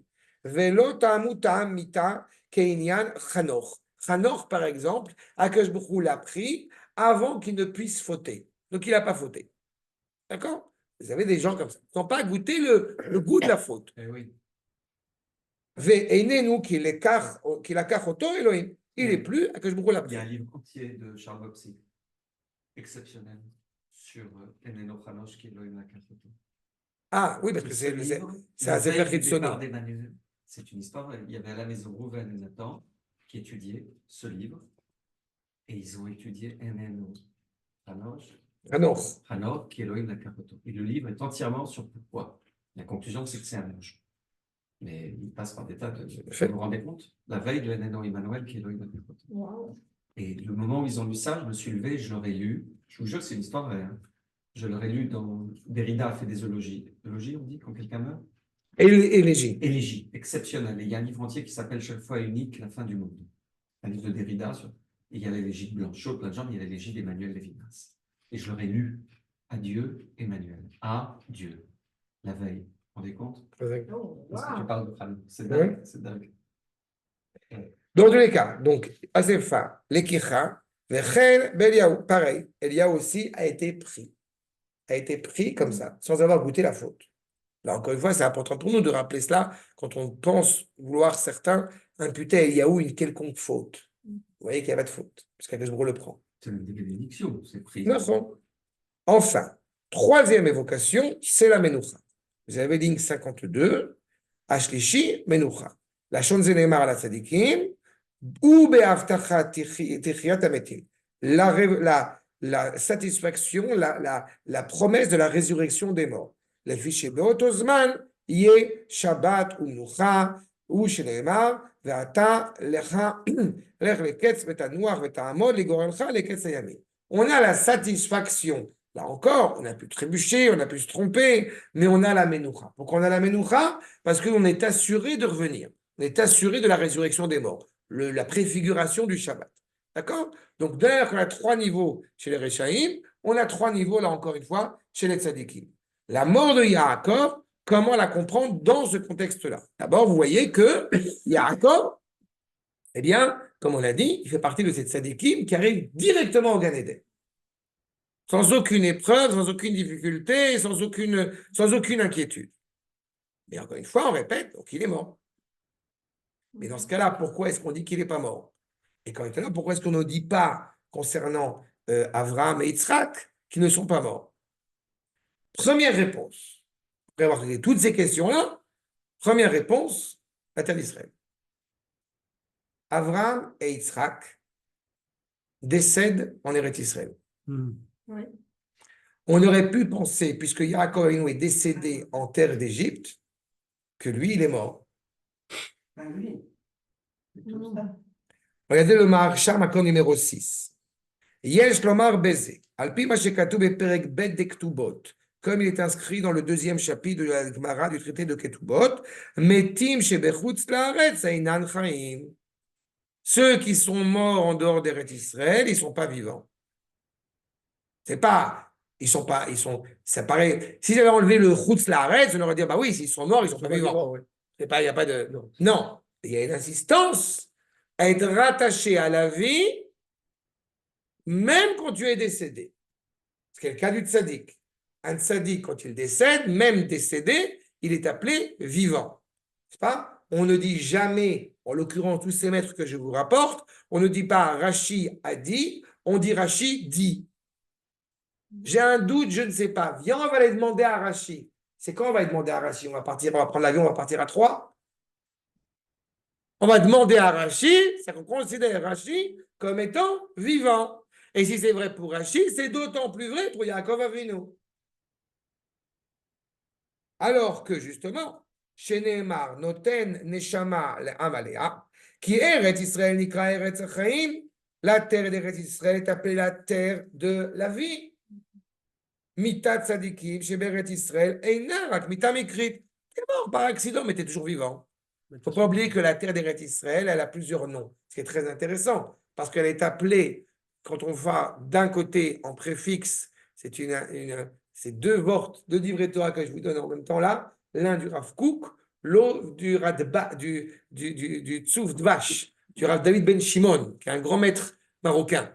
Et le Rav Kook le ramène aussi. Et sur ça, c'est très intéressant. Et il rappelle que la terre d'Eretz Israël a plusieurs noms. On a Eretz Israël, on a Eretz Zvi, on a Eretz Chaim et on a Eretz Kedusha. Préfixe, Otiot, Yitzhak. Et quand on va dans l'autre côté, on a Eretz Chaim, on a Eretz Zvi, on a Eretz Israël et on a Eretz Kedusha. Otiot, Mila. La circoncision, l'alliance avec Akadosh Baruch Hu est intimement rattachée à Eretz Israël. Quand on est rattaché à Eretz Israël, on est vivant. Quand on n'est pas rattaché à Eretz Israël, on est mort. C'est clair? Tu peux redire la phrase sur le Mikrit? Excuse-moi, tu as dit juste avant. Soudainement. Non, j'ai compris. Tu Ah. peux la dire juste? Ce que j'ai dit. Eretz Israël nikra Eretz Chaim, mitat tzadikim chez Eretz Israël, eina rak, c'est-à-dire ela, mita mikrit. C'est-à-dire qu'il est mort. C'est juste un pas accident. C'est un détail. Ah, ok, pas vraiment. Exactement. Ok, je comprends. Parce que tu es rattaché à la vie dans la mesure où tu es en Eretz Israël. Il est mort, mais rattaché à la vie. Oui, donc- Accidentellement, il est mort. Oui, mais il est décédé, mais en fait, tu es toujours vivant. En fait, c'est un détail. Le fait qu'il soit... Ouais, mais le fait qu'il soit mort, c'est un détail. En fait, Oui, c'est pas des détails, c'est des écrits qui viennent. C'est Mikri, c'est soudainement, c'est par. Il n'y a aucune raison de mourir si ce n'est parce que bon, il faut mourir en Eretz Israël, à un moment donné. Parce que pour l'instant, on a encore des choses à réparer, donc on n'a pas. Voilà, donc bon, on meurt. Et on dit que le cimetière aussi, c'est Beth Achaïm. D'accord, exactement. Le cimetière est appelé effectivement Bet Achaïm. Bien sûr. Il y a la vie. Est-ce que c'est le seul dont on dit qu'il est toujours vivant? De Yaakov Avinu. Bah oui, c'est justement Oui. l'objet de. Ah oui, oui, c'est Yaakov, c'est pour ça. Non, mais on le dit de tous les tzaddik. Quand tu dis Dieu Oui, mais on ne dit pas de décédé, Yaakov Lomet. Ah, Le premier sens, l'origine de cela, et c'est pour ça que ça peut aussi nous induire en erreur. Quand une Kol HaKavod, on va parler du Rabbi de Lubavitch qui va être appelé encore vivant parce que c'est un tzaddik, mais celui qui veut s'entêter à penser que le Rabbi de Lubavitch, une Kol HaKavod n'est pas décédé, bah, il est un peu ici. Voilà, d'accord? Attends, je vais y arriver. C'est très important ce que tu dis maintenant parce que David n'a pas écrit que David n'est pas mort. Il a écrit encore plus que ça. Il est encore plus que Oui, mort. d'accord. David Améler qui n'a pas écrit qu'il n'est pas mort, il a écrit David Améler, Chai Vekaya. C'est encore autre chose. Chai Vekam, comme on dit C'est au le- dernier de la Il a ressuscité. Ah, là, Oh, ouais, il y a une Mechila d'un coup. Là. Ah, Mechila. Pas Mechila. Syndicat. Tac, tac, tac, tac, tac. Elle vient de monter de 3 niveaux dans Là, le- c'est un énorme Mechila. Là, c'est un. Heureusement qu'on est chez toi, sinon on pas encore été là. Là, je suis navré, mais on va en parler. On va en parler. Regardez la suite. Plus tard, l'année prochaine. Machimke. Befutz Laaretz, quand on décède en dehors des Eretz Israël, que la mort est naturelle puisqu'on habite dans un endroit qui est régi par la nature, par l'ordre de la nature, et que Am Israël, je vous rappelle, il est hors nature. Mais comme on est enterré en dehors des Eretz Israël, alors nous dit la Gemara, il y a des tunnels. Dis-moi de l'image, mais c'est ça ce qu'il y a la Gemara. Il y a des tunnels sous terre qui ramènent ces gens en Eretz Israël au moment de la résurrection des morts. Parce que nous, on se sert des tunnels pour amener la vie, pas pour. Ouais, c'est ça, ouais. Mais c'est Shama, Yaakov Avinu l'omet. Justement, on dit que Yaakov Avinu n'est pas mort. Tivadai Avram et Yitzhak shemetu beret Israël, chaimem. Comme ils sont décédés en Eretz Israël, bah oh, ils sont vivants. Emgam, bemitatan, ils sont vivants même au moment de leur mort. Kevan, pourquoi? Parce qu'ils sont morts en Eretz Israël. Aval, Yaakov Avinu shemet bechutz laaretz. Comme Yaakov est décédé en dehors d'Eretz Israël, on aurait pu penser que du coup, Yaakov, il est mort. Les Baladim, il n'est pas vivant. Comme eux, comme Otan. Les Amar, des Avuchai, les Keiloumet d'Eretz Israël. En disant que Yaakov Avinu, il n'est pas mort, c'est en fait de dire, il est mort comme s'il était en Eretz Israël. Donc, il est encore vivant. Par le lien qui le rattache à Eretz Israël, eh bien, il a cette dimension organique qui est infinie. C'est qu'il a demandé à être ramené en Israël. De toute façon, il a demandé expressément d'être ramené en Eretz Israël. Yaakov n'a jamais voulu être Bichlal descendre en dehors d'Eretz Israël. C'est uniquement parce qu'il y a eu la promesse divine de le ramener qu'il a accepté de descendre. Mais même, je vous rappelle que quand il descend en Égypte, il a planté des arbres. C'est comme des chenilles. C'est comme D'accord. un rare. Exactement. Il a planté des arbres pour pouvoir construire le Mishkan quand on va sortir. C'est le seul objectif. Et il y a quelque chose de fondamental dans Yaakov. On peut mal le comprendre et penser qu'il va s'installer en Égypte. Mamash, non. Ils vont créer un Talmud Torah. Ils vont créer un Ishu. Ils vont créer un ghetto. La seule volonté, la seule situation pour les Juifs de résister quand on est en dehors de Eretz Israël, c'est d'être dans un ghetto, dans un melach, dans un ce que tu veux, choisi, voulu.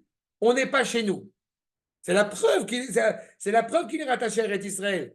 Puisque jamais, au grand jamais, Yaakov Avinu, il a dit, j'ai une carte d'identité, moi je suis français, monsieur. On ne fait pas les valises. Exactement. Yaakov Avinu, il n'est pas allé chez lui. Il le dit, il a redit. Et Yosef, pour le coup, qui est le fils choyé par Yaakov, il a beau être le numéro 1 en Égypte, quasiment, il est appelé Yosef à Ivry. Il est hébreu de la tête aux pieds. Passeur, comment? Pardon? À Ivry, le passeur. C'est pas que le passeur. C'est pas que le passeur, Non, mais c'est le c'est passeur. d'abord d'être attaché à la terre de Ever. Ah, C'est d'abord attaché à Eretz Israël. petit-fils. Ever, c'est d'abord Eretz Israël. C'est le fils. Mais la racine Regarde. du mot, c'est bien là. Shnia, non. Ah, ok, je croyais que c'était. Attends, c'est très important ce que tu as cité maintenant. On va y revenir. Ok. Mais le fait est, c'est que Yosef, en plus, nous rappelle le Gan de Vilna, Yosef Gematriat Sion. Il faut pas oublier que Yosef, c'est par lui qu'est entamée la Géoula du peuple juif. Je te rappelle, Pakod Ifkod. C'est quand Yosef va dire à ses filles, à ses frères, surtout, vous n'oubliez pas mes os quand vous revenez en Eretz Israël. Pakod Ifkod. Akadosh Baruch Hu se rappelle de nous et se rappellera de nous. Moshe Rabbeinu, qui arrive après 210 ans en Égypte, comment il convainc les Chachamim, puis le peuple, pour leur dire c'est moi qui amène la Géoula, Pakod, Pakadeti. Et là, Avdil, avec tout le respect que j'ai bien évidemment l'un comme pour l'autre, quand on parle de plus de 2000 ans après, que va nous dire Benjamin Zev Herzl Alav Shalom? Combien mes professeurs voudraient me frapper aujourd'hui, alors que dans le passé, ils m'ont frappé parce que j'avais oublié la sortie d'Égypte. Il dit Yetziat Mitzraïm en allemand, écrit Yetziat Mitzraïm. Combien ils voudraient aujourd'hui me gronder de ne m'en rappeler que mieux. Pour lui, le retour du peuple juif en Eretz Israël, c'est la sortie d'Égypte. Mais c'est impressionnant pour ceux qui veulent absolument imputer à Benjamin Zev Herzl des choses absolument dramatiques. Bref, je fais la parenthèse. Et le fait est, c'est qu'il y a ce rapport clairement en Eretz Israël. Et tu es vivant parce que tu es rattaché à Eretz Israël. Évidemment, il y a d'autant plus de valeur et d'avantages à ne pas venir pour mourir en Eretz Israël. Il y a un avantage à vouloir vivre, à vouloir y constituer, à vouloir y construire le pays. Et le fait est, c'est que c'est par ce biais-là qu'il est justement vivant, bien qu'on aurait pu penser qu'il soit mort. Okay? Puisque justement, on l'a embaumé, etc. Il vit plus que tous ceux qui sont morts en dehors d'Eretz Israël. C'est cette notion qui sont en train de... C'est moi qui te délivre de cette terre lointaine, Un mort comme lui en Israël est plus vivant qu'un vivant juif qui a oublié Israël en dehors d'Israël. Bravo, bien sûr. Oui, il a dit. Il est plus vivant. Oui, mais il est décédé là-bas. Oui. Donc il est plus vivant grâce à son lien à Eretz Israël. D'accord? Que par rapport à ceux qui sont morts en dehors d'Eretz Israël. Non, mais que ceux qui disent je ne quitte pas parce que la synagogue est neuve, par exemple. Ben, c'est le marcha, quoi. Pas moi. Tu nous fais la petite explication sur Ivry, tu avais dit. Ah, sur Ivry, je vais dire deux choses. La première, c'est que je t'encourage à aller voir un cours qui s'appelle Juif, avec minuscule, Juif avec majuscule, et hébreu. C'est moi. Ça, sur le sens de l'identité hébraïque. Qu'est-ce que c'est que l'identité hébraïque? C'est fondamental. Et Avram, et sur YouTube, sur mon site, si tu veux, je te l'enverrai avec plaisir. Ça, c'est bien comprendre. Ensuite, la deuxième chose, c'est que la notion de Ivry, de Ever, ça vient d'abord de celui qui a entretenu le lien indéfectible à l'égard de Ever. On se rappelle de Shem, où les Shem Avi, Kolbne Ever. Shem, c'est l'arrière-arrière-grand-père de Ever. Il se trouve qu'il y a une dimension qui comprend qu'il y a un sens à l'histoire évoqué par Shem, qui est perdu chez ses enfants et qui se retrouve chez Ever. Et Avram Avinu, quand il est justement à Ur-Kasdim, alors qu'il aurait dû être sur la terre d'Eretz Israël, sauf que les Cananéens, c'est-à-dire les enfants de Ham, qui ne sont pas contentés de la terre africaine, ils sont venus, ils ont spolié et humilié ceux qui étaient les habitants de cette région, c'est-à-dire les Ivrim. Et quand justement Avram est en exil, il est appelé clairement Avram Ivri. Et tout le monde est Ivri à la base. Nachor est Ivri, Bethuel est Ivri, Lavan est Ivri, sauf que non. Bethuel et Lavan sont devenus Bethuel et Lavan Arami, sont devenus aramiques, américains. On est comme si on était en Eretz Israël, mais à Haran, avec des Manhattan, avec des grandes maisons rouges comme ça, avec 717, et on est comme si on était en Eretz Israël sans être en Eretz Israël. Ça, c'est l'inverse de Ivri. Quand Ivri, il est Ivri parce qu'il parle la langue de Ever, il est Ivri parce qu'il est rattaché à la terre d'Eretz Israël, et il est Ivri parce qu'il il a passé le Frat. C'est là où tu dis passer, mais sauf que il y a un détail fondamental, c'est quand le monde entier pense à gauche, je pense à droite. Ça, c'est Ivry. Ça te plaît. Ça, c'est l'essentiel. Ça, c'est l'essentiel. C'est l'antithèse de ce que pense le monde. D'accord? Oui, bien sûr. Ah, ça. Merci. Et c'est aussi Ubar, l'embryon, évidemment. Bar, Mais Vézin, évidemment, le racine. évidemment, c'est rattaché. C'est la matrice, le peuple qui naît. Tout est bouclé. D'accord? Ouah. C'est ça. Quoi? Tout est bouclé, là. Ah ouais, je veux dire, il y a tout là. C'est-à-dire, en tous les cas, vous avez donc ce premier élément. Pourquoi est-ce qu'il y a Yaakov l'Omet? Parce qu'il est rattaché à Eretz Israël. Ça, il faut bien comprendre, on va y revenir. Quand on parle de mort et quand on parle de vie, vous savez qu'il y a des implications ilchatiques au niveau de la pureté et de l'impureté. Donc, si on disait d'une personne qui va sur la tombe d'un grand rave, aussi grand soit-il, et que du coup, par exemple, et que du coup, il ne serait pas impur s'il avait pu toucher la tombe ou il avait touché ça, ce serait totalement ridicule. C'est-à-dire, aux yeux de nos maîtres, il est évident qu'un Kohen, pour le coup, n'a pas le droit d'aller sur la tombe de Rabbi Shimon. Sur le caveau des patriarches, il y a une controverse et il s'avère que le Rav de Vlior dit qu'on peut y aller, qui était le Rav de Hebron. Mais pour un Kohen, il n'a pas le droit d'aller sur la tombe des tzadikim, aussi grand soit-il et aussi vivant soit-il. C'est-à-dire, mais on va y revenir. Donc le fait est, c'est que vous avez cette première dimension. La deuxième dimension qui nous interroge, c'est effectivement la nuance entre Yaakov Avinu et Yosef Hatzadik. Regardez maintenant numéro 7. Vaïgvav et Yosef. Mital onen rabo. On n'a pas parlé de mort, on a dit, concernant Yaakov. ואמרו רבותינו, יעקב אבינו לא מת, בעניין המדרש הזה, כי נפשות הצדיקים צרורות בצורך חיים, comme ils sont tellement animés par la justice, par ce qui est vrai, par ce qui est authentique, donc ils sont authentiquement, éternellement rattachés à la vie. Vezeu, techofef alav kol hayom, c'est ce qui va encore une fois l'habiller. Genre, officiellement, il est mort, mais en vrai, il est vivant. Pourquoi? Parce qu'on a dit, on a parlé des descendants tout à l'heure, mais il y a un point supplémentaire, c'est Avot Siman Lebanim. Ça veut dire qu'en réalité, tu retrouves chez les fils ce qui est inhérent chez les pères. Il faut jamais oublier que les patriarches, c'est le tronc de la nation hébraïque. Donc, quand nous allons parler, ce qui est un des grands désarrois, une des grandes détresses des différentes peuplades, en voulant prétexter que chacun se rattache au patriarche. Ce sont des envoyés, ce sont des prophètes. Non, non. Quand tu parles de Abraham, Isaac et Jacob, tu parles de mon père. Donc on a des gènes et des métagènes et des transgènes qui nous rattachent encore une fois à cette ascendance-là. Pourquoi tu fais ça? C'est bien mélangé quand même. Mais on a déjà parlé de ça, vous avez compris cette idée. D'accord? On est rattaché à ces patriarches. Quand nous parlons à l'inverse chez les crétins ou chez les musulmans, etc., ils parlent d'envoyés.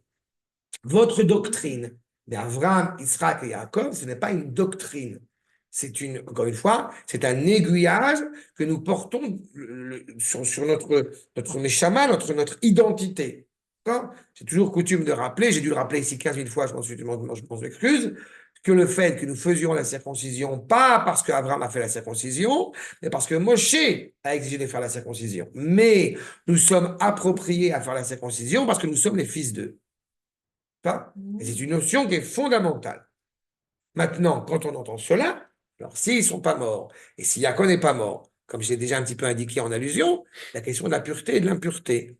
Regardez ce qui nous est dit concernant Rabbi Yehuda Hanassi, en l'occurrence. Maintenant, numéro 5. 5. Non, pas ça. 8. Val inyan ze, amrou rabotenu besof sota, à la fin du traité de Sota, que chez Met Rabbi, quand est décédé, donc Rabbi Yehuda Hanassi, betela keuna. Le travail du Kohen a été annulé. Pourquoi? Kinitaskubo Kohanim le tamebo. Parce qu'il a fallu que les Kohanim l'enterrent, tellement la grandeur du maître en question. Mais donc, du coup, ils se sont rendus impurs pour l'enterrer. Si le personnel est vivante, elle ne peut pas rendre impure. C'est clair? Donc, si elle a rendu impure, c'est qu'elle est décédée. Kilo aita mitato, rak aida shechina. Il était fondamental de se préoccuper de son enterrement parce que c'est un enterrement particulier, ce qui veut dire, là encore une fois, qu'une kol hakavod, quand vous avez, eh bien, c'était quoi la phrase que j'ai entendue toute cette année qui m'a encore fait rire? Il y a un mort est un mort, on ne fait pas de comparaison entre deux morts. Eh bien, si j'en fais, quand il y a un Nasrallah qui est mort, je suis content. Quand il y a un soldat qui est mort, je ne suis pas content. Quand il y a un Nasrallah qui meurt, c'est un Kiddush Hashem. Quand il y a un Chayal qui meurt, c'est du Chilul Hashem. C'est clair? Pas plus clair que ça.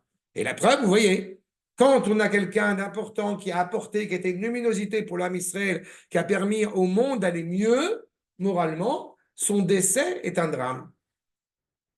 On va quand même jeûner vendredi à cause du décès de Ezra Sofer. Donc, c'est important. Par exemple, n'est-ce pas? Donc, on est bien indiqué ici.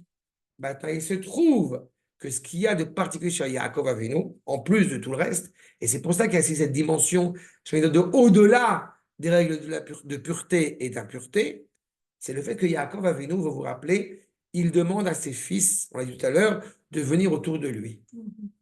Et c'est très intéressant parce que dans le désert, on va avoir le Mishkan, donc le temple, n'est-ce pas, au milieu, et les tribus autour. La disposition des tribus est la même que celle des enfants autour du lit de Yaakov. Autant Abraham, on a Ishmaël, autant Yitzhak, on a Esav, autant Yaakov, il y a cette dimension d'unité absolue qui rattache chacun des fils de Yaakov l'un à l'autre. On a souvent évoqué cette problématique-là, et c'est essentiel. Ça veut dire qu'en réalité, Yaakov Avinu, il englobe tout. Celui qui est éternellement vivant, justement, c'est Yaakov. Celui qui ne peut pas mourir, c'est Yaakov. Et pourquoi dans ce cas-là, David Amelech est appelé Chai Vekayam? Parce que David Amelech, il n'est pas seulement celui qui est éternellement vivant, dans la mesure où il exprime cette unité des différentes franges du peuple, il la met en place, il la met en acte. C'est pour ça que David Amelech, le royaume qu'on attend, c'est le fils de David, c'est celui qui est capable de restaurer politiquement, donc concrètement, pas seulement dans son épine dorsale, dans sa neshama, mais de retrouver cette cohésion essentielle, encore une fois, au sein du peuple. Ça, c'est le fils de David. C'est pour ça que David, il est Chai Vekayam. Il est à la fois Chai, ça veut dire qu'il est éternellement vivant, mais qu'en plus de cela, il y a une dynamique constante qui l'anime. On agit. C'est compliqué d'être à la fois vivant et d'être immuable. Si on est vivant, ça bouge. En fait, c'est le rapport au temps, on revient toujours à la même histoire. Donc, Yaakov, c'est le seul à pouvoir passer d'un temps à un autre, si je comprends bien. C'est pas une question de temps. Question C'est pas une question de temps. C'est que l'annonce qui avait été faite à Abraham Avinu, elle se met en acte par le biais d'Yaakov. Yaakov est le père de la nation. Abraham et Yitzhak, comme j'ai coutume de l'expliquer, Abraham et Yitzhak n'appartiennent au peuple juif que grâce à Yaakov Avinu. Seulement Yaakov Avinu n'aurait pas pu arriver s'il n'y avait pas eu Abraham et Yitzhak avant lui. C'est pas seulement une question de temps. C'est une question d'englober tout. Vous voyez ce que nous dit le Rekanati, encore un le Mekoubal, le Rav Menachem Rekanati, accord numéro 9. Il était d'où? D'Espagne? Non, d'Italie, il me semble. Et il dit, vous voyez, que justement, Yaakov Avinu, l'omet, yesh mefarshim be'avour, ce qui est souligné, chez où kolel akol. Il englobe tout. Ainsi qu'il en était Teilim, Ismar Israël be'osav. C'est quoi englober tout? Ismar Israël be'osav, vous aurez remarqué, c'est un pluriel. Be'osav, écrit pas be'oso, écrit be'osav. Ve'aven omro be'osav be'lashon rabim. Qui a remez l'Israël, Saba, à Kaloul, Mizrot Olam. Yaakov, il a plein de ramifications. Ils sont tous rattachés à Yaakov. C'est clair cette nuance? Plus on est grand, voilà, je veux dire, plus on est grand, moins on voit de difficultés à englober à la fois celui-ci, celui-ci, celui-ci. Et plus on est petit, plus on va chercher la guerre entre l'un et l'autre. Ça, c'est clair? Les fils de Yaakov sont l'expression, chacun dans ses nuances. C'est une leçon de management. Et c'est vraiment important parce que. C'est une leçon de management. C'est pas moi, hein. C'est pas moi. C'est pas moi.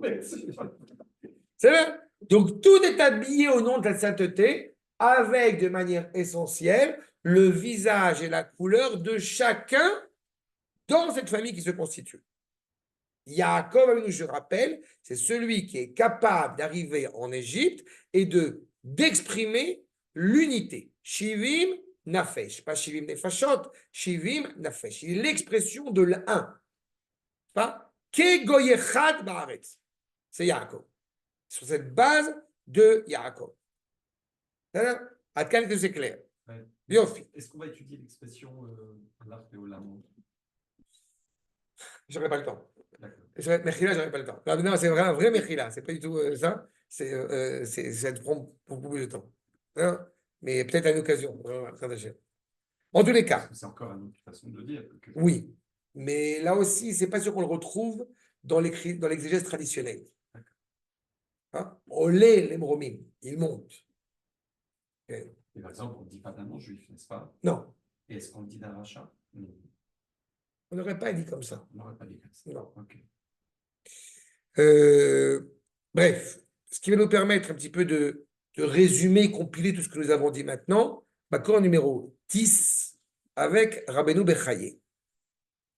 Donc, comme on a bien vu, on n'a pas rappelé de la mort de Yaakov. Et je prends directement ligne 30.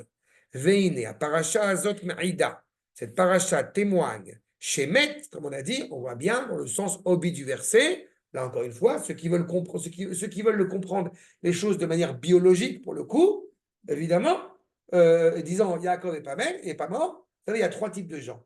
Il y a ceux qui vont dire, non, mais quand il y a écrit que Yaakov n'est pas mort, c'est que vraiment, il n'est pas mort. Bon, il y a ceux-là. Ceux-là, le Rambam, comme je viens de le rappeler, le Rambam va dire qu'il a. Avec Elvis Presley et Michael Jackson. Voilà, oui, exactement. D'accord. Ça, c'est ce que va dire le Rambam. Il a de la miséricorde pour eux. Parce qu'ils ne sont pas méchants, mais ils disent des bêtises. Il y a ceux qui vont dire, non, mais les rabbinim. Alors ça, le Rambam, il dit, aucune miséricorde. D'accord. Ceux qui se croient intelligents, on a tout compris, etc., totalement ridicule. Et il y a la troisième dimension qui dit que quand il y a quelque chose qui est concevable d'un point de vue intellectuel, puisque c'est dans la Gemara, là, c'est pas dans la Torah que Yaakov le met, quand il y a quelque chose qui est conceptualisable, alors on peut l'accepter. Quand ce n'est pas conceptualisable, on ne peut pas l'accepter. Mais quand est-ce qu'on sait faire la nuance? Là, il faut un quatrième groupe de ceux qui savent exactement comment comprendre les Chachamim. Et le quatrième groupe et le quatrième groupe, il est constitué d'un seul membre, selon le Rambam. C'est qui? C'est le Rambam. Mais la question là, c'est qu'est-ce que ça veut dire être mort? C'est ça. Parce que le premier, exactement. tu dis naïf, il l'est. Il n'est pas mort, il prend ça au premier degré. Le corps est vivant quelque part. Okay. Le deuxième, il dit que le corps, il n'y a rien d'autre, donc le corps n'est plus là, il est mort. Et le troisième, il définit la vie et la mort autrement. Autrement que les deux premiers. Oui, mais surtout le deuxième, il y a un côté méprisant à l'égard des Chachamim. Moi, je n'ai pas de problème avec cette idée que Yaakov ne soit pas mort, ni physiquement, ni biologiquement. Mais est-ce que c'est ça que vous nous enseignez les Chachamim? Tu vois? C'est ça où la nuance est fondamentale? Oui, mais par exemple, quand tu dis, on parle du Rashi au présent, et je suis persuadé, je le sais, que quand on étudie, on les rend vivants parce qu'on les appelle. Ils sont vivants. Leurs paroles, bien sûr. En quoi sont-ils vivants? C'est-à-dire que moi, par exemple, moi qui le crois, je suis plutôt dans les premiers. Je suis dans le premier. Et j'ai tendance à penser, mais c'est une pensée intuitive, qu'ils vibrent encore dans leurs paroles. Non, je vais te dire quelque chose. Je sais que j'ai tort. Non, mais je vais te dire. Mais je ne veux pas les réduire. Parce que c'est un sujet qui est très important. Non, mais d'abord, ce n'est pas à réduire, c'est très important. Je veux dire quelque chose, ça touche justement, et c'est très intéressant ce que tu soulèves, parce que ça rapproche du dit Tevet par rapport au décès de Ezra à Sofer. De manière générale, il faut comprendre quelque chose. Quand un maître, qui est l'expression de la Torah écrite, en l'occurrence c'est Moshe Rabbeinu, quand il décède, on est attristé parce qu'il n'y a plus de Torah écrite. Mais quand on parle de Torah orale, alors la Torah orale ne prend son essor qu'à partir du moment où le maître est décédé. On parle de mariage quand on parle de Rabbi Shimon. Iloula de Rabbi Shimon Bar Yochai.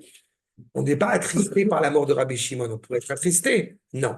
Parce qu'en réalité, du fait que la Torah de Rabbi Shimon soit encore d'actualité aujourd'hui, c'est ce qui donne toute cette force à la Torah chez Baal Pé. Et dans ce cas-là, comment est-ce que nous pouvons être attristés par la mort de Ezra? Parce que Ezra était le dernier filon, le dernier maillon dans la chaîne qui acceptait, qui était prophète, parce que Ezra c'est Malachi, qui était le dernier prophète de l'histoire au début de l'avènement du deuxième Beth Amikdash, qui était le fil conducteur direct avec la Torah écrite de Moshe Rabbeinu. Et il est le maillon qui permet le passage, pour le coup, entre la Torah écrite et la Torah orale. Et c'est pour ça qu'on est attristé. Mais la grandeur d'un maître, c'est quand à travers l'histoire, justement, sa parole est éternellement d'actualité et éternellement vivante. Moshe Rabbeinu est à la fois l'expression de la Torah écrite, mais aussi, bien évidemment, l'expression de la Torah orale. D'accord? Mais ce n'est pas une parole au sens philosophique du terme, c'est une parole qui est vivante. parce qu'elle est C'est d'actualité. comme une onde qui se propage. Exactement, exactement. Et concernant nos maîtres, c'est pour ça que Maaseh Avot Siman Labanim, c'est pas seulement ce qu'ont fait les pères, on les retrouve chez les fils, mais c'est aussi la preuve que tu es le fils d'eux, c'est que tu fais ce qu'on Ça, attend. c'est pour chacun d'entre nous et vos enfants, quand tu es fier de ton fils. Oui, mais ça, sauf que l'expression, elle est réservée au patriarche vis-à-vis de l'âme Israël. D'accord? Achal. Ah, c'est clair? Achal. Donc, le fait C'est est. simple. C'est clair. Non, c'est super important. C'est super simple. Donc, nous voyons bien qu'on l'a embaumé en Égypte. Donc, c'est clair que la question ne se pose pas à ce niveau-là. Mais, regardez ce qui est souligné. Pérouche, l'omet, on a dit, l'otam tam mita. Vous voyez, Rabbeinu Bechaye reprend tout ce qu'on a vu avant, c'est-à-dire qu'il n'a pas goûté le goût de la mort, la faute. Oh, Yenyan l'omet, qui n'a chose de Yaakov, l'âme de Yaakov, toujours en train de planer sur son corps. Tamid, les tokef du château, parce qu'il était profondément animé par cette sainteté, comme la sainteté des tzaddik. D'accord? Yaakov, il est au-dessus de tout, encore une fois. Et puis, il y a une troisième dimension qui est fondamentale, c'est ce que nous dit Rabbeinu Bechaye, ligne 41, ce qui est en gras. Be Yaakov Avenu, Shenit Kadesh, Beshalosh Kedushot. Yaakov Avenu, c'est ce que j'ai laissé entendre tout à l'heure dans le rapport entre Abraham, Yitzhak et Yaakov, il est animé à lui seul par trois dimensions de sainteté. La dimension d'Abraham, la dimension de Yitzhak et la dimension que lui porte. C'est-à-dire qu'en fait, c'est la synthèse. C'est la vérité. C'est le prisme de la vérité. Yaakov, Emet. Emet, Chesed, l'Abraham, Emet, Titen, le Yaakov. Yaakov, c'est l'expression de la vérité. Donc, la vérité ne peut pas mourir. C'est pour ça que la vérité, c'est pour ça que Yaakov ne peut pas mourir. Bigdushat Avraham, Shenit Kadesh bemitzvot Mila, au moment où Avraham a fait la circoncision, avant que naisse Yitzhak Avinu, Bigdushat Yitzhak, au moment de la ligature, n'est-ce pas, la Hakeda, et enfin, ligne 45, Shelishi Leavot, Tashlum Amerkava. C'est la complétion. La table, ça y est, elle tient sur les trois pieds. Velo lo haya bezaro shum pasoul. Du coup, il n'y avait rien de caduc chez les enfants de Yaakov, comme ça a été le cas chez les enfants de Abraham ou de Yitzhak. C'est toute l'expression, encore une fois, de la sainteté de Yaakov. Ça veut dire que quand il va s'avérer des difficultés terribles, et on sait combien Yaakov est le père de toutes les difficultés qui vont s'annoncer sur Israël, entre Dina, entre Yosef, entre tout ce qui s'est produit dans l'histoire de Yaakov. Eh bien, quand s'annoncent ces difficultés-là, il y a la graine qui est incassable. Le loose, c'est Yaakov. Ligne 51, chez Aporanut Baal Israël. Quand on a un drame qui s'annonce sur Israël, El Margishba et la Yaakov. Qui en souffre en premier? Yaakov. Quand il y a un événement considérable, chaleureux, joyeux, réjouissant, qui est le premier à s'en réjouir? C'est Yaakov. Et quand je dis Yaakov, aussi à l'inverse. Celle qui se réjouit et qui demeure l'inconsolée tant que Israël n'a pas retrouvé sa terre, n'a pas retrouvé sa cohésion, c'est Rachel. Pareil, Yaakov et Rachel. Les deux sont intimement liés. Donc c'est cette expression-là. D'accord? Et je termine avec les propos du Rav dans Arpil et Torah, Makor numéro 11. Oev et Yaakov. On se rappelle dans Malachi, il y a certains qui ont toujours une envie de se flageller. On avait étudié ensemble Malachi où j'avais rappelé que Akash Baruch Hu dit je hais Esav et j'aime Yaakov.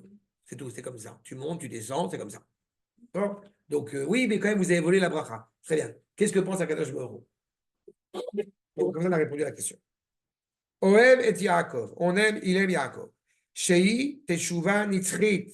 La réponse éternelle et radical, mais ça peket les kolt et Nathan, ceux qui veulent s'en plaindre à chaque fois, chez la mitonénim, ketne emuna, ceux qu'on peut de confiance envers Akadosh Baruch Hu, qui ne comprennent pas le sens de l'histoire et qui ne comprennent pas la centralité, encore une fois, de Yaakov et d'Israël. Aomrim bechol dor vador, ou beyoter bedor haitgalut or haishua. Encore plus au moment où la lumière de la délivrance commence à luire. On nous a haïs pendant 2000 ans, on ne comprend pas toujours pourquoi. Et pourquoi est-ce qu'on nous hait? Ben c'est logique, pourquoi est-ce qu'on nous hait? On nous prend encore plus de force Plus vous nous haïssez, plus je suis content. D'accord? C'est aussi simple que ça. Bema Avtan. Donc, question de Akash Brou. En quoi tu nous as aimés? Malachim, on l'avait étudié ensemble, c'est vraiment limpide.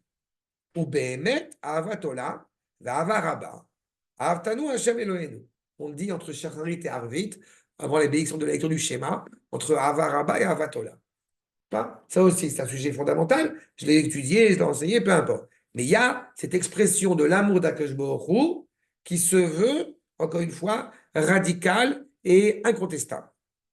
Chemla Gdola, une grande compassion, une grande empathie. Chemla Hamalta Alenu, que tu as fait preuve de compassion, d'empathie à notre égard. Avinu Malkenu, Be'avur Shimcha Gadol, pour sanctifier ton nom. Be'avur Avotenu, envers nos pères.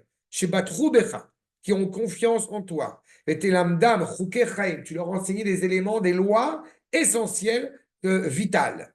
Ken Techonenu, Vetelamdenu, fais preuve de miséricorde, de grâce, enseigne-nous, avinu les shalom, amène-nous à la cohésion, à la complétion, mi arba kanfotares, des quatre coins de la terre, nord, sud, est, ouest. Et tu nous amènes à construire les différentes étapes sur notre terre. Komemiut, deux komot, okay? Spirituel, national, ensemble. Maher, avalez-nous, avec rapidité, avec empressement. Et donc, justement, cet amour de Ham Israël, de la part d'Akadosh Baruch Hu, il commence, on va dire, il prédomine en comprenant la centralité et l'éternité de Yaakov. Vous parlez de cette boutade, pas de bras, pas de chocolat. Mais on peut vivre sans bras, que Dieu préserve. On ne peut pas vivre sans cœur. Tous les éléments extérieurs ne peuvent pas être concurrentiels avec cet élément intérieur qu'on appelle le cœur. Le cœur, c'est Ham Israël. Le cœur, c'est Yaakov. Yaakov ne peut pas mourir parce qu'Israël ne peut pas mourir. Ou plutôt, Israël ne peut pas mourir parce que Yaakov ne peut pas mourir. Et pourtant, c'est la tête qui dirige. Pardon? C'est la tête qui doit diriger le cœur. Nous ne sommes pas philosophes. Tu as raison. Non, je sais, mais il n'empêche que le cœur et la tête, les deux sont intimement liés. Tu ne peux pas avoir comment dirais-je, tu ne peux pas pratiquer un acte totalement impersonnel sans y émettre les inclinaisons du cœur. Il faut que la tête travaille sur le cœur, mais l'objectif, ce n'est pas de devenir un intellectuel. L'objectif, c'est d'être totalement dévoué avec Akadosh Baruch Hu, avec amour. C'est pas c'est le cœur qui s'épanche. Donc, on apprend comment s'épancher.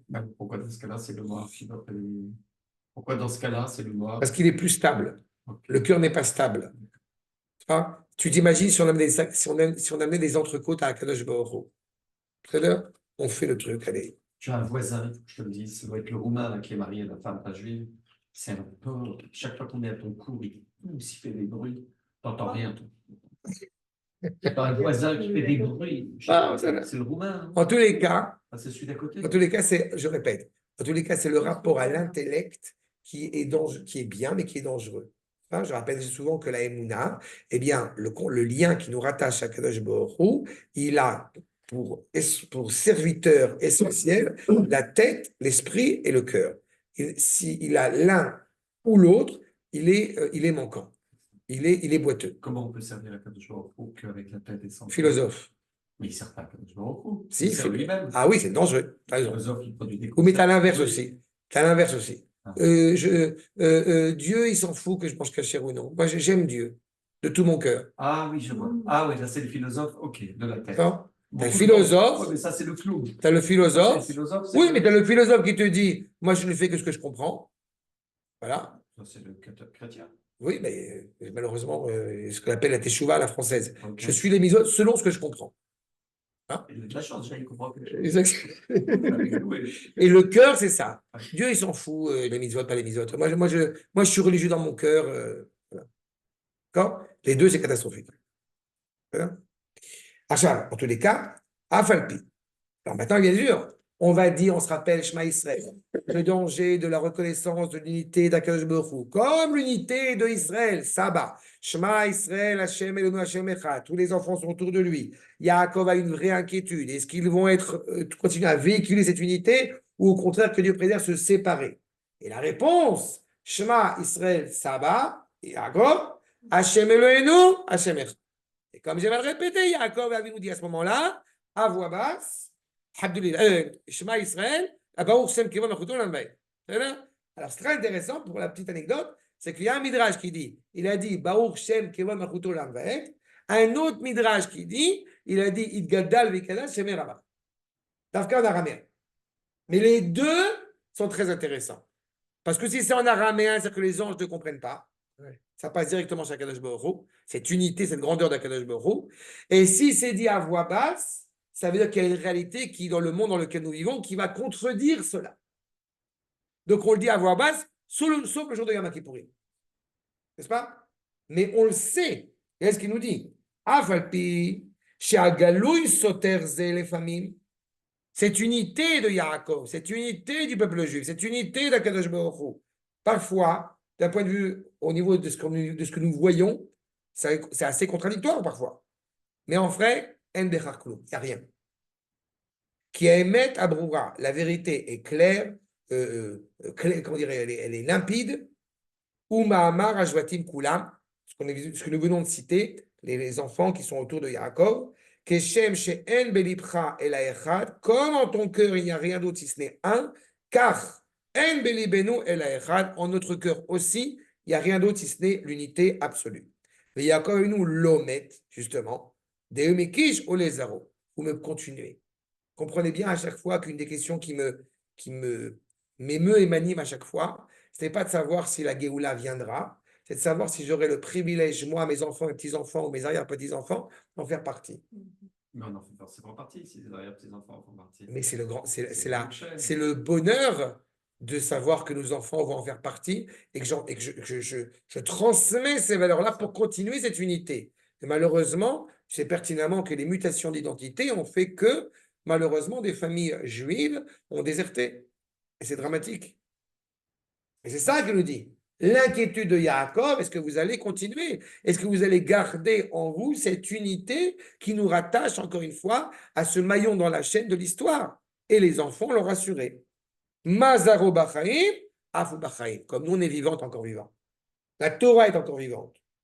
Varei Zebal et Lamed, Venimsa Lamed. Apprends, comprends. Maoukulo Bachaim, lui qui est entièrement vivant, il est élevé totalement, nous aussi on est vivants. Je saute une ou deux lignes, ce que nous rappelons souvent. Vous êtes rattaché à Akadosh Baruch Hu, vous êtes vivant. Vous n'êtes pas rattaché à Akadosh Baruch Hu, vous n'êtes pas vivant. On veut parler d'unité. Une unité sans Akadosh Baruch Hu n'est pas une unité. On veut une unité nationale, une unité politique, une unité, tout ce que vous voulez, c'est du bluff. S'il n'y a pas Akadosh Baruch Hu au centre, c'est une fausse unité. Shalom Marshall. Shalom Marshall, c'est pas l'unité. Mashiach Arshal, ce n'est pas l'unité. Construire le Beth Amikdash maintenant, ce n'est pas l'unité. Il importe de se faire ce que nous avons à faire, encore une fois, dans cette vocation de parler d'unité du peuple et de vivre cette unité du peuple, même si ça fait mal. C'est l'unité dans le temps, c'est-à-dire c'est l'unité en traversant le temps. Pour la maturité, c'est bien sûr. avec le futur. Exactement. Et nous, le passé, il n'est pas passé. C'est ça. Beyamim ahem, il est makasha. Beyamim ahem ou beytaïm. Exactement ça. Neum Hashem. La parole d'Akadosh Baruch Hu qui est clairement, qui est conscient, et plus nous sommes rattachés à Akadosh Baruch Hu, plus la faute n'a pas sa place. En général, quand nous sommes rattachés à cette unité du peuple, il n'y a pas de faute. Même si on a pu trébucher, on a déjà fait des choix dessus. Chatat Yehuda, velo timtsena. On ne trouvera pas de faute chez Yehuda. On ne trouvera pas de faute chez cette unité-là. Pourquoi? Qui eslach le Asher. J'ai déjà pardonné. Pourquoi? Parce que cette cohésion. Parce que cette unité, encore une fois, au nom d'Akadosh Baruch Hu. La vitalité de Yaakov, elle réside dans cette unité animée par la sainteté qui génère le peuple juif. C'est clair? Des questions? Si tu nous as dit une fois que c'est limpide, c'est que c'est pas bien. Oui.